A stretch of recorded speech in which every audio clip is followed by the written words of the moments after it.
Hello, dear TET candidates. Welcome back to my Grammar for Success channel. I'm Koresh Babu, a retired lecturer in English from Hyderabad. In today's video, I'm going to explain the grammar questions given in the 2018 TET question paper. Needless to say, solving and practicing the previous year's question papers will surely provide you with a great deal of awareness and understanding of the question paper pattern and also the style of posing questions. And therefore, I request all of you to watch this video till the end without skipping it in the middle. I also request all of you, if at all you happen to like this video, please consider subscribing to my channel and also sharing this video with your near and dear ones. Thank you so much. Now let's get into the video. 61st question. What is the 61st question? While writing a précis of a passage, you must reduce the passage into, this is the first question. And you know very well about this précis. Précis, you should not say, but précis, that's yes is silent here. You have to say précis, that's all, okay? Précis means what? Of course, this yes is silent. This précis means a brief summary or abstract of a given passage. Okay, and that you know very well. And generally, you know, in the examination, you have to reduce the given passage, okay, the given passage into always 1/3 of its total length. Suppose if the passage consists of 90 words, okay, then you have to reduce it into 1/3 of its length, means 3 into 30. That means you have to turn the 90-word passage into a 30-word passage. That is what is called a précis. Okay, so this is about this précis. Now let us see the options given here. Okay, 1/3 of its length. The very first one is the right one. Half its length, wrong. 1/5 its length, wrong.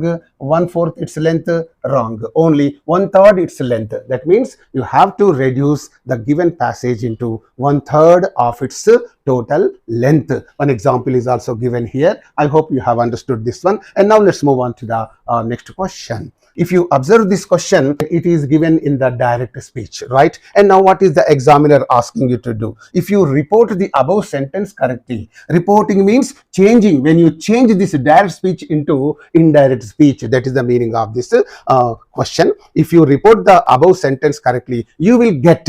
So he is giving you some options and we have to choose the right one out of those 4 options.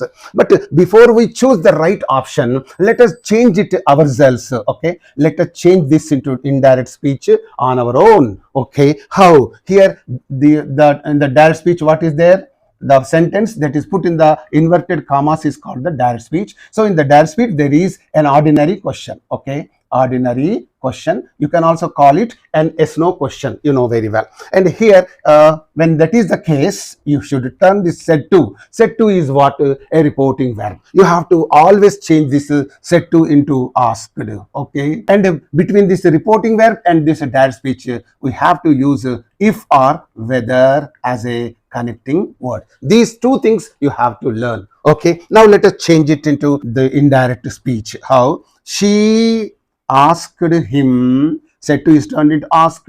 If or whether between this direct speech and reporting verb, and are you coming is there. You have to, before you change this question into indirect speech, you must keep this sentence in the right sentence order. This is very important. What is the right sentence order? You are coming. This is the right sentence order. Are you coming? You are coming. This is the right sentence order. That means always whenever you change the ordinary question or WH question into indirect speech, you must change that question into the right sentence order. That is important. Now, you are coming with me or not? That's the right sentence. Okay, this is gone. Now, you means who? Him. Okay, when you is turned into him, it becomes he. Are becomes was. Okay, coming is coming. Okay. With is there, with me means who? Me means this is she. So when me is turned into she, it becomes her. Okay, are not, are not. So that won't change. So here the answer is, the indirect speech is, she asked him if he was coming with her or not, or he asked him whether he was coming with her or not. This must be your answer. Now let us see the options and choose the right option. Okay, here you see that she told him, you know very well. Said to, when there is when there is an ordinary question, this said to should not be changed into told. So that's why in the sentence told is there. That's why this is wrong. Okay, right. He asked is there. Him whether he was coming with her. The second one is the right one. She asked him whether he was coming with her or not. So our answer is also that. So it is right. And you see the third one. Third one is wrong. How? She asked to him is given. After asked, you should not use any preposition. So that's why this is wrong. And she said in the entire speech, when you change this question into entire speech, said to should not be used as it is. And therefore, this is also wrong. So because this said to is there, it's wrong. Because after asked to is there, therefore this is wrong. And here, because this reporting verb is just told, this is wrong. So first one, third one, fourth one are wrong. Only the second one is the right one, and that is there. Okay, this is how you have to answer the question. Now let's move on to the next slide. 63rd question is there. Identify the meaning of the phrase underline the following phrase sentence. Okay, so in the following sentence, a phrase is given. You have to give the meaning of that. Okay, right. What is the sentence given here? The bus broke down on the Govt.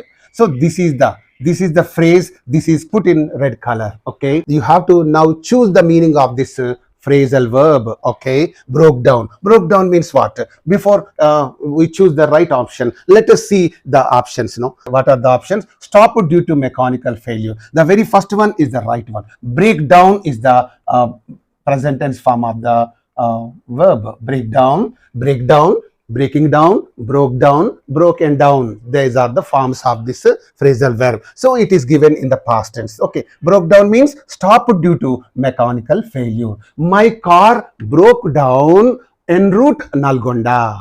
That means while I was going to Nalgonda, my car broke down. Broke down means stopped due to mechanical failure. Generally in our everyday life, people use the word breakdown. So because of the breakdown of the bus, because of the breakdown of the car, breakdown only people use frequently, and we are acquainted only this one, not with broke down. Okay, this is the past tense of this breakdown. Right. Stopped due to mechanical failure. Stops is wrong. Met with an accident, wrong. Was damaged, wrong. So second one, third one, fourth one are wrong, and only the first one is the right one, and that is only the meaning of this broke down, the phrasal verb. Okay, now let's move on to the next question. Identify the synonym of the word underlined in the following sentence. So a word is given. The synonym of that word you have to choose. Okay, what is the word given? The patient's deteriorating health condition became enigmatic to the doctors as days passed. So here enigmatic is there. This is the word underlined or put in red color. It is you have to choose the synonym of this word. Synonym means the word having similar meaning. What is that? Let us see the options. Chronic is there. Chronic means what? Chronic means happening or occurring again and again for a long time. For example, I'm suffering from cough. Now, this cough is coming to me again and again. I'm suffering from it again and again. So then I say I am suffering from a chronic cough, or I am suffering from a chronic hip waist pain, chronic leg pain. Chronic means occurring again and again for a long time. So that's called chronic. So it does not mean this. Okay, wrong. Anxious. Anxious means very much worried. You know that very well. This is not the meaning of that. Wobbling. Wobbling is also not there. Wobbling means moving, in an irregular manner. It's like that. Sometimes the tire, when it is burst, it will be moving, irregularly. That's called wobbling. And here, puzzling is there. Puzzling means confusing. Puzzling means confusing. Okay, so here enigmatic means puzzling. So this is the meaning of this. So this is the synonym of this enigmatic. So your answer is going to be the fourth one. And now let's move on to the next questions. 65th question is there. Identify the antonym of the word underlined. So in the following sentence, what is the word given in the following sentence? At school, the boy had an erratic behavior. Erratic behavior. So he is asking you to choose the, what is that, antonym of this word, erratic. This is the word underlined or put in the red color. Okay, what are the options given? Okay, ecstatic. Ecstatic means, in other words, extraordinary. Exotic means extraordinary. Okay, incredible, fantastic. Okay, the meaning of erratic is ecstatic or extraordinary, incredible, fantastic. You can also say irregular, unsystematic. See, there are so many words to this erratic. Erratic means extraordinary. Erratic means irregular. Erratic means unsystematic, fantastic, incredible, ecstatic. So here, therefore, these are all these first one, second one, fourth one are the synonyms of this word erratic, and only this right is there. This is only the antonym. Antonym means opposite word of this erratic. Irregular, unsystematic. What is the right one? Antonym is regular. Okay. Systematic. Okay, systematic. But here these words are not given, and right. So here regular, systematic means right. So that's why this word is given. So the antonym of this erratic is right, and therefore your answer is going to be the third one. All others are wrong. They are only the synonyms of that word. Right. Now let's move on to the next question. Identify the sentence that contains a noun class. Again and again in the AP TET question paper, there is the examiner is posing a question on the noun clauses. And in the first video, I have told you about the noun clauses. In the second video, I have detailed about the noun clauses. In this third video also, this is my third video. In this video also, I'm going to tell you very briefly about this noun clause. Noun clause means what? The clause that functions like a noun is called a noun clause. And you know very well, this noun clause is always introduced by two important aspects. What is that? Relative pronouns. Okay, relative pronouns. I don't want to write all the things. Relative pronouns. What are the relative pronouns? Who, whom, whose, which. Okay, that, what. These are the relative pronouns. And also certain, what is that? Certain subordinating conjunctions. Okay, what are the subordinating conjunctions? When, where, okay, why, how, if, whether, right? These are the when, where, why, how, if, whether. These are the subordinating conjunctions. Okay, the noun clauses are formed only by these two important things, relative pronouns and certain subordinating conjunctions. Okay, and these noun clauses, these clauses beginning with them will always function as a noun. That's very important, and they always stand as an answer to the question of what to the main verb, right? And all these things I have dealt with in the previous two videos, right? And here, what is that? How he earns money is a mystery. See here, how is there?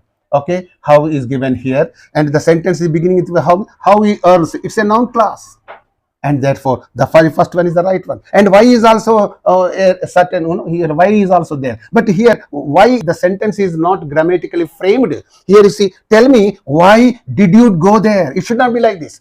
Tell me why you went there. It should be like this.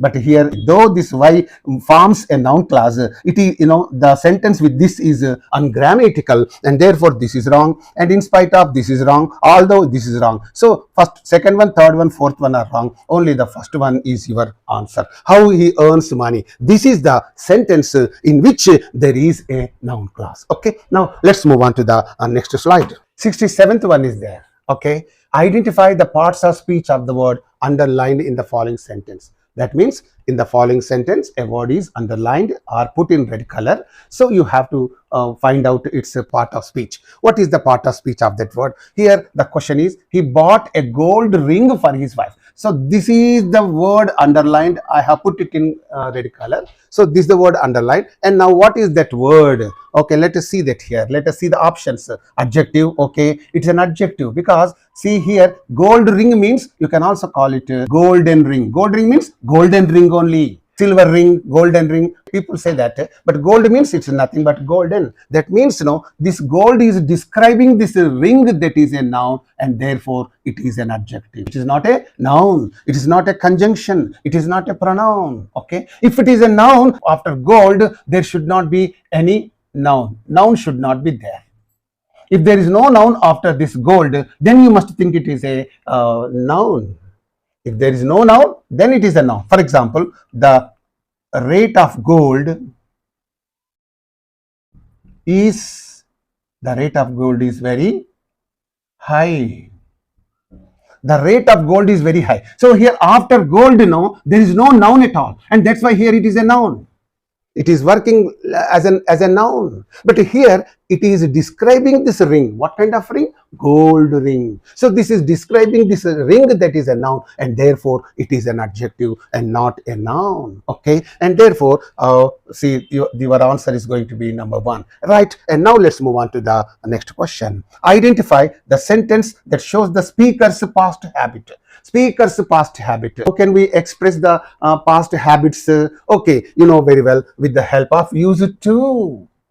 Okay, and would also is there. It is also used to indicate past habits of the people. Remember, with the used to and would, we express the past habits. Okay, I used to go to college on foot. I used to walk 10 kilometers in half an hour. I used to. I used to play football. I used to play. That means that was your past habit. And you can also say, I would wake up at 5 o'clock. I used to wake up at 5 o'clock. I would wake up at 5 o'clock. Both convey the meaning. So these, used to and would, they convey past habits of the people. They are used to indicate the past habits of the people. And what are the options given here? I had to go to the cinema. No. I went to the cinema. No. I go to the cinema. No. I used to. Any sentence in which used to is used, then you must think there is being indicated a past habit, right? And this 4th one is your answer. And now let's move on to the other questions. 69th question is there. Identify the active form of the sentence. She likes being admired. This is in the passive form. She likes being admired. What is the active form of this passive voice means? Let us look at the options. She likes to admiring others. No. She likes admiring others. Wrong. She likes people admiring her. This is the right one. And she would like if she admired others. This is wrong. So she likes people admiring. See here, she likes people admiring her. This is there. No, admiring her means being admired. So that's why she likes people admiring her is only the active form of this passive voice. She likes being admired means she likes people admiring her. That is the meaning of this. So your answer is going to be the 3rd one, and all others are wrong. And now let's go to the 70th one. Anil is not taller than Ravi. So this is the question, and what is the examiner asking you to do? If you change the above sentence into the positive degree correctly, you will get it. So what is the positive degree of this? Let us change it on our own. That means let us change it here only, and afterwards let us check the options for the correct answer. Anil is not taller than. Not is there. So when that is the case, we are comparing Anil with Ravi in height. Okay, we are comparing Anil with Ravi in height. And what will be the positive degree of this? When you are comparing only two persons or two things or two places, there will be no superlative degree at all. Only the positive degree will be there. Okay, positive to comparative positive. Only two things will be there. So here positive comparative sentence is given. You have to change it into positive degree. How? You have to bring that Ravi to the front position, and here not. Ravi is not taller is there. Okay, then you have to say so or as, whatever you can say. Ravi is so or as tall. This taller is turned into, instead of not, we have to use so or as. And instead of taller, we have to use tall, because we are changing it into the positive degree, right? And tall. And here, instead of then, we have to use as. And this Anil should be taken to the last position. So Ravi is so tall or as tall as Anil. This must be your answer. Okay, let us see the options given here. Ravi is as taller as Anil. So the first one is wrong. Now I'll wipe it. Okay, now you can say Ravi is as taller. So taller in the positive degree, comparative adjective cannot be used. Therefore, this first one is wrong. Ravi is at least as tall as Anil. This is wrong. At least is not used here. Ravi is so tall as Anil. This is the right one. Ravi is taller than Anil. Wrong. So only the third one is your answer. Okay. And now let's move on to the next question. 71st question. Identify the correct words in the following blanks. So some sentence is given with some blanks. You have to fill in the blanks with the suitable words from the options given, right? And co-curricular activities must be related dash dash academic work and supplementary dash. So 3 blanks are given here. Okay, and let us see, related is there. After related, you must always use the preposition to. It is related. He is not related to me.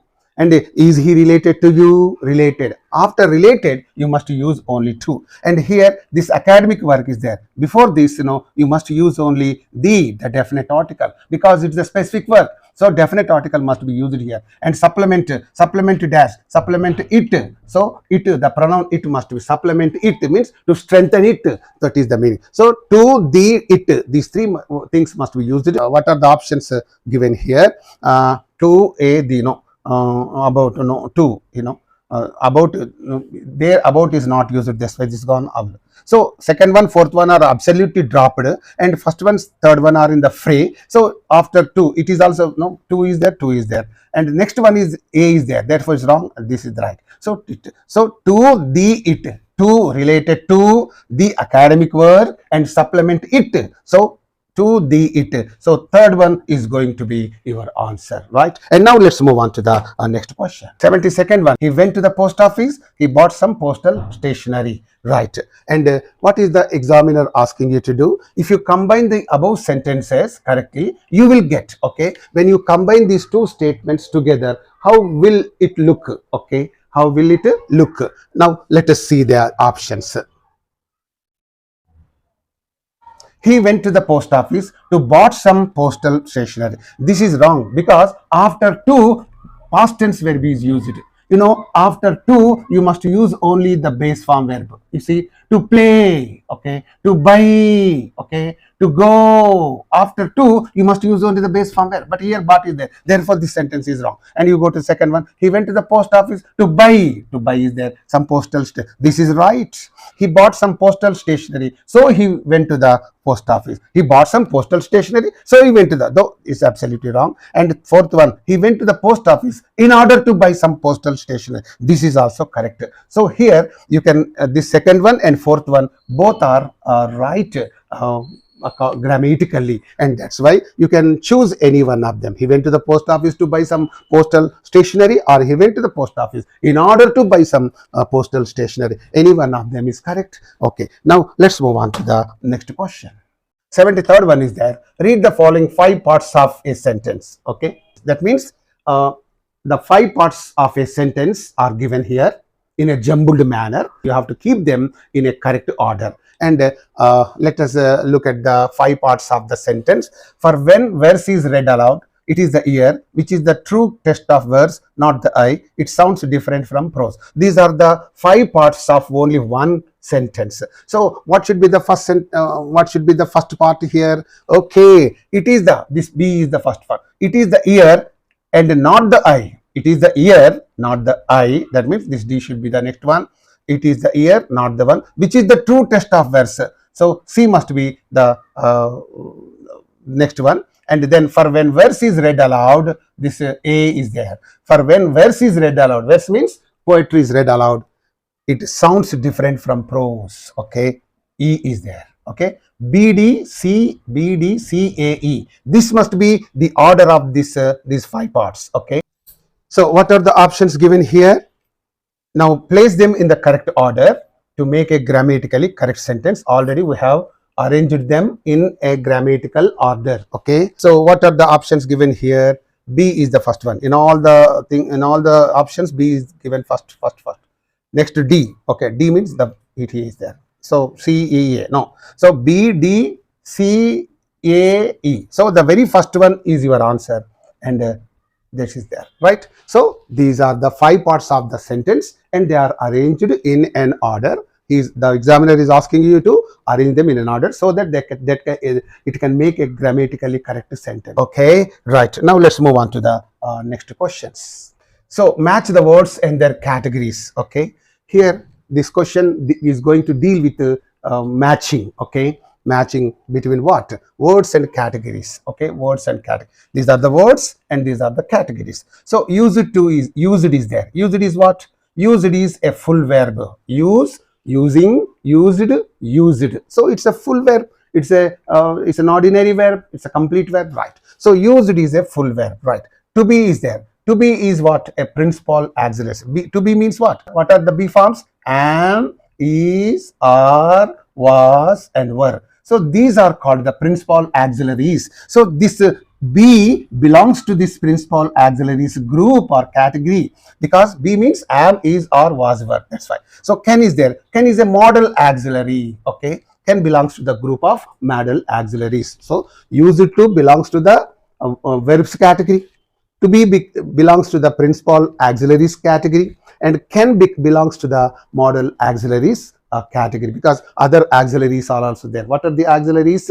Is shall, should, will, would, can, could, may, might, must. These are all there. So this can belongs to this modal auxiliaries group or category. So now let us see the options. A is full AE, AE is there. Okay. This fourth one, AE, B, F, C, D, C. So the fourth one is going to be your answer, and the first one, second one, third one are not the right ones. Okay. Now let's move on to other questions. Right.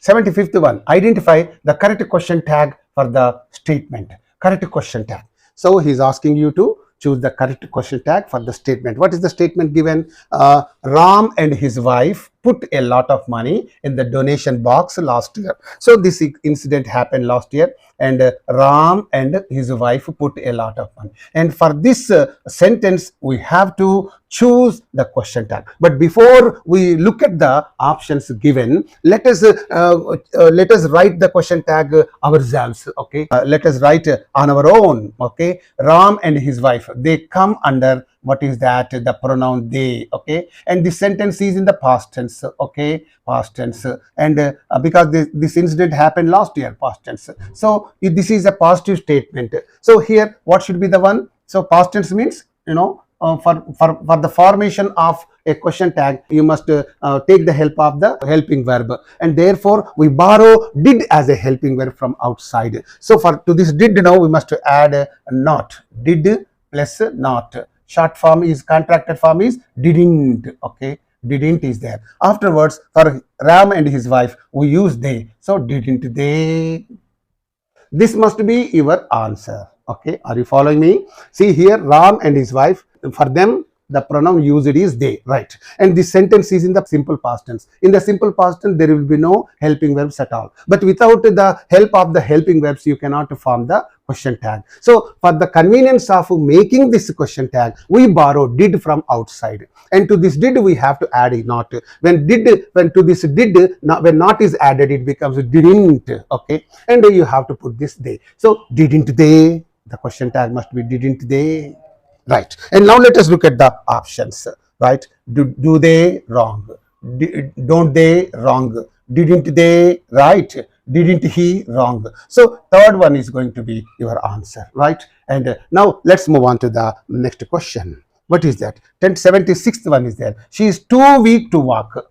You very well. To pattern. To is there. To. When to is given, you must change it into other sentence by so that. So to pattern is always, right from our school days, we have been learning this. To pattern is changed into so that pattern, right? And now to sentences is too weak to walk. Okay, and what is the examiner asking you to do? If you change the above sentence into a complex sentence, okay, when you change this to sentence into the complex sentence, what happens?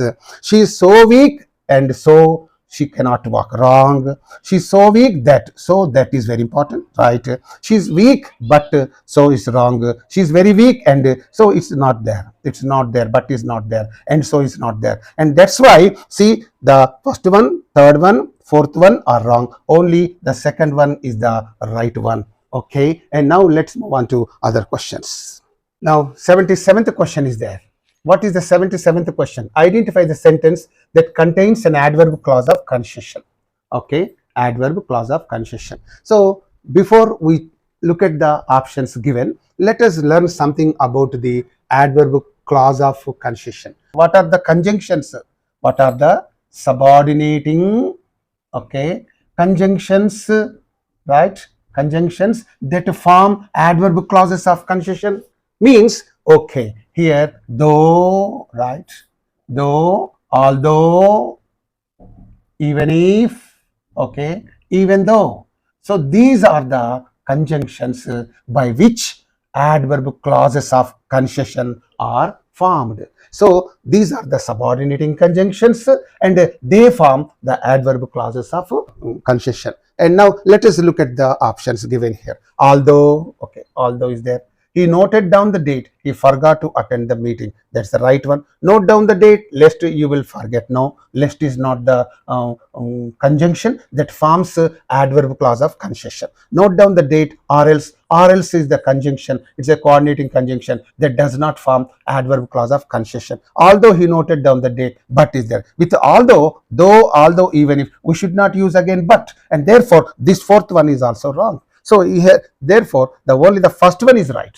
Although he noted down the date, he forgot to attend the meeting. So this is only the right option, right? So once again, let me tell you about these adverb clauses of concession. These adverb clauses of concession are formed with certain subordinating conjunctions. What are those subordinating conjunctions? Though, although, even if, and even though, etc. Okay, please keep these conjunctions in your mind. Right, now let's move on to the next question. 78th one is there. Check the correctness of the two statements given below. That company provides equal opportunities to women. This is the first statement. Okay, great is the struggle and great is also the prize. So these two are the statements. So what is the examiner asking you to do? He is asking you to see the correctness of the sentences. Okay, correctness means whether these two sentences are correct or wrong. See, the company provides equal opportunities to women, right? Great is the struggle and great is also the prize. This is also right. That means this statement and this statement, both sentences are absolutely right. Therefore, both the sentences are correct and second one, third one, fourth one are wrong. Okay, now let's move on to the next question. 79th one is there. How do you disagree with the negative statement given below? So what is the negative statement, right? Let us look at the sentence. Didn't you receive my email yesterday? This is the statement. Okay, this is the question. To this question, what will be your negative answer, negative statement? Didn't you receive my email yesterday? For this question, yes, you see this. Yes, I didn't. Now, remember with yes, okay, when you say yes, there must be a positive statement. Okay, a positive plus statement. With no, always we should use only a negative statement or short word. So yes, I did not. With yes, I did not should not be there. No, I did not. This is the right one. Yes, I haven't. No. With yes again, negative is there. No, I did. So it is there. No, I did it this. So this is wrong. So here, didn't you receive my email yesterday? Means no, I didn't. That must be your answer. With S, you should not use any negative one. You must use only positive sentences. Yes, I went to Hyderabad. Yes, I took my meals. Okay. Yes, I did my homework. So whatever it is, with S, no, you must use only a positive statement. With no, you must use only a negative statement. So here, S, with yes, negative statement is given. With S, again negative. So these two are dropped.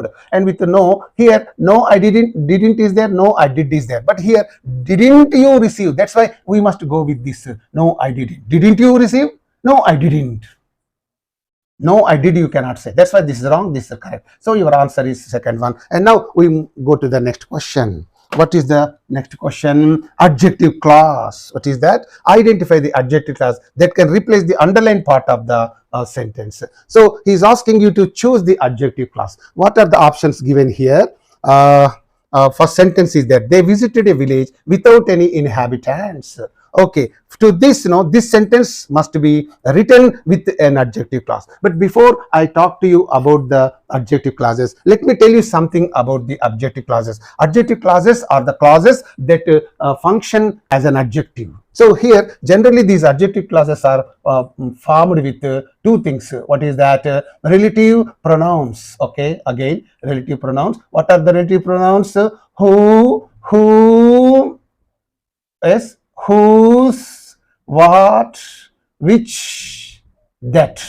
These are the relative pronouns. Next one is there. Certain relative adverbs is there. Relative adverbs are there. What are the relative adverbs? Where, when, why. These are called the where, when, why. These are called relative adverbs. relative pronouns, relative verb. With them only these adjective clauses are formed. Now let us see the options given here. Okay, you have to change this with using an adjective clause. You have to change this sentence using the adjective clause, right? They who visited a village. This is wrong, because this, you are saying, they visited a village without any inhabitants. This thing should be changed into an adjective clause. Okay, they who visited a village without any, no.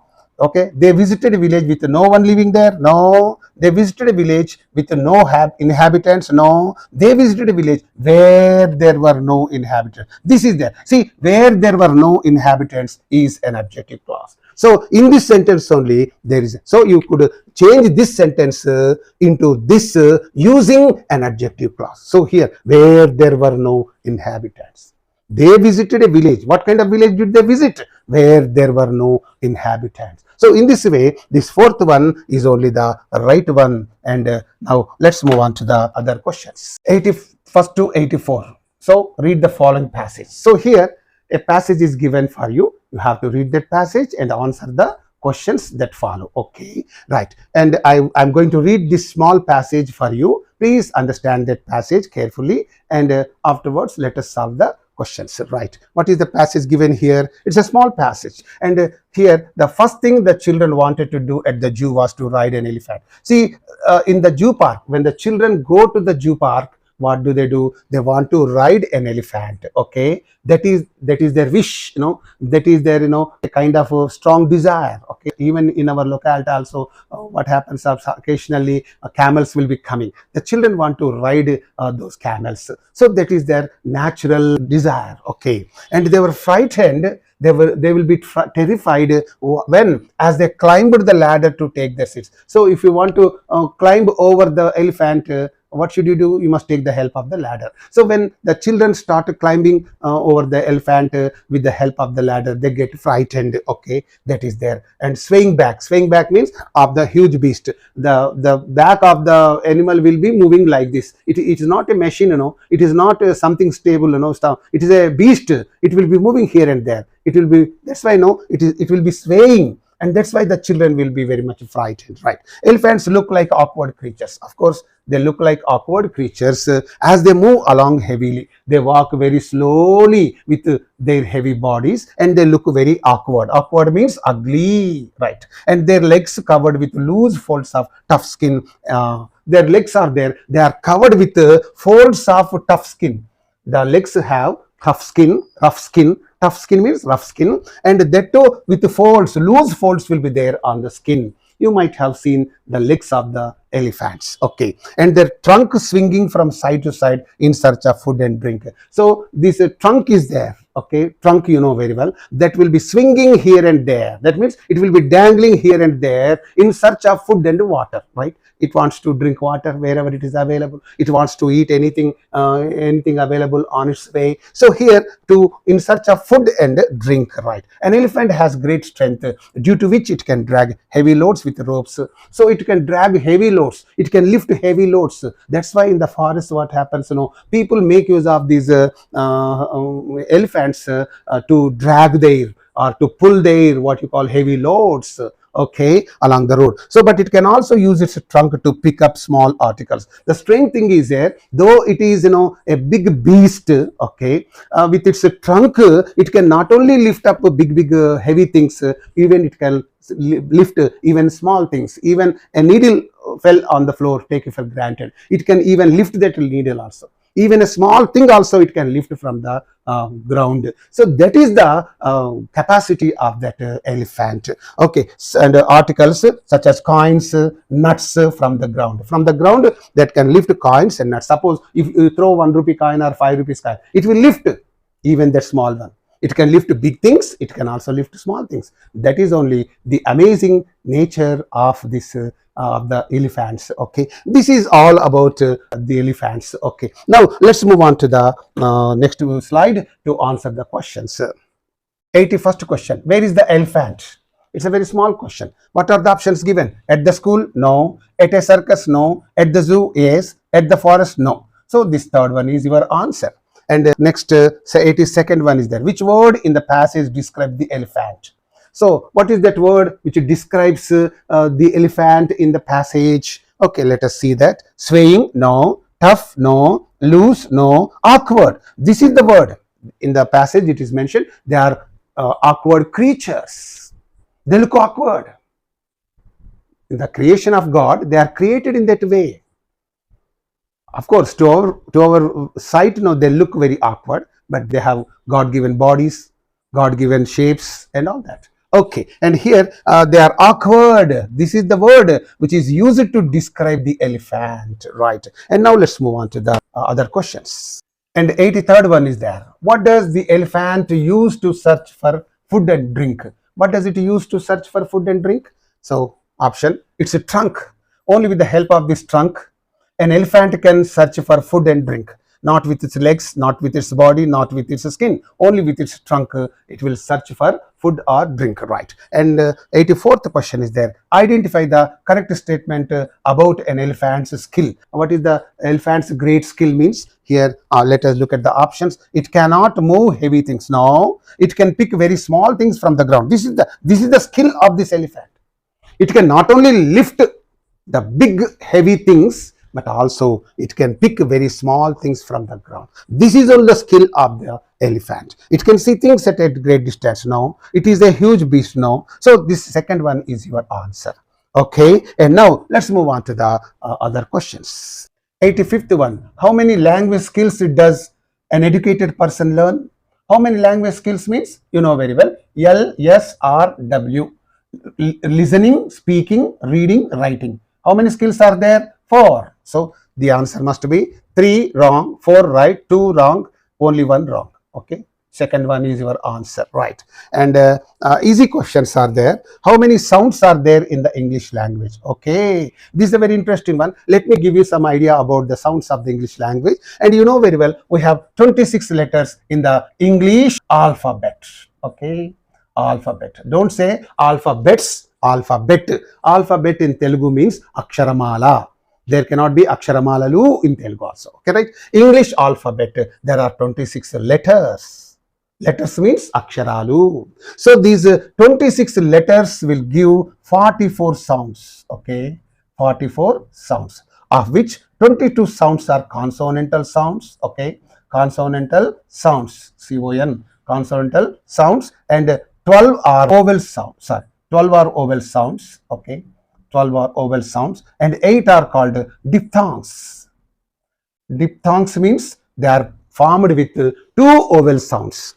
Single vowel sounds, double vowel sounds. A, ow. See, these are the phonetic tones. A, tay, ow, how, ow, house, ow, oi. Something like this. These are all phonetic symbols. These are called diphthongs. They are formed with 2 vowel sounds.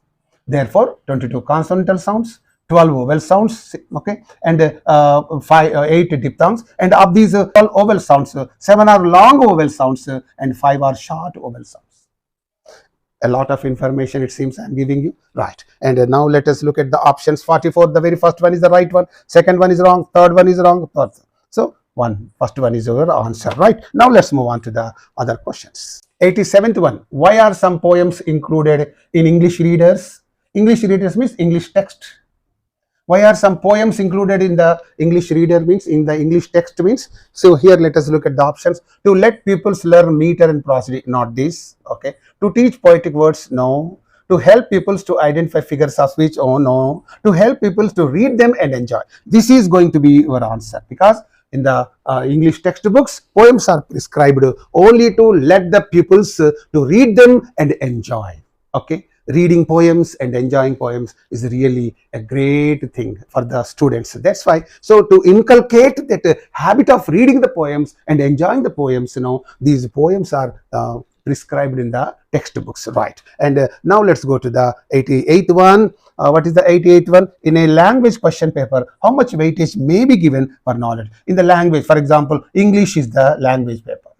In the English language question paper, so I composed question papers for degree college students, for Mahatma Gandhi University. So here I used to give a lot of importance, weightage to the knowledge of that language. So that's why in the question paper, what is that? You have to give top priority to the knowledge. Okay, and that's why let us see that about 25% no, about 80% yes, 20% no, 60% no. So 80% of the questions in the language question paper will be given to test the knowledge of that language. Because when the teacher teaches the students about some language, the teacher wants to see how much knowledge of that language the students have attained or got. Okay, that's what the teacher wants to check, and for that purpose 80% weightage is given to for the knowledge of that particular language. Right, now let's move on to the other questions. Now the last round of questions of this question paper: to which category does a TV belong as a teaching aid? So nowadays in the schools, the children or the pupils are being taught with the help of a TV. Okay, so the days have changed, right? And TV belongs as a teaching aid, audio aid, no, audio visual. You listen to what is being spoken there and also view that, watch it. So audio is there, video is there. Okay, audio visual aid. So this TV belongs as a teaching aid, as an audio visual aid. So this is the right one. Authenticate no, visual aid no. So only the second one is going to be your answer. Last one: how many syllables are there in the word matches? Right, how many matches is there? Very simple. If you don't know how to divide the word into syllables, you can do it in Telugu also. Chess. So here ma, this T is silent. Chess. Ma, one sound. Chess, another sound. This T is silent. Okay. Ma, chess. Two sounds are there in that. Now let us 3 wrong, 1 wrong, 2 correct, 4 wrong. So this third one is going to be your answer.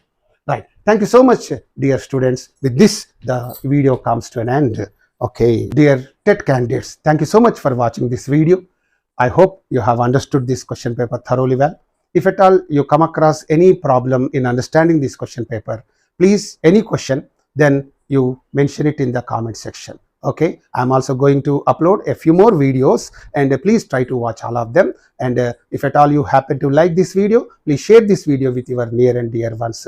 Thank you so much, and with another beautiful video, I shall be back to you. Until then, bye. See you, all of you. Right.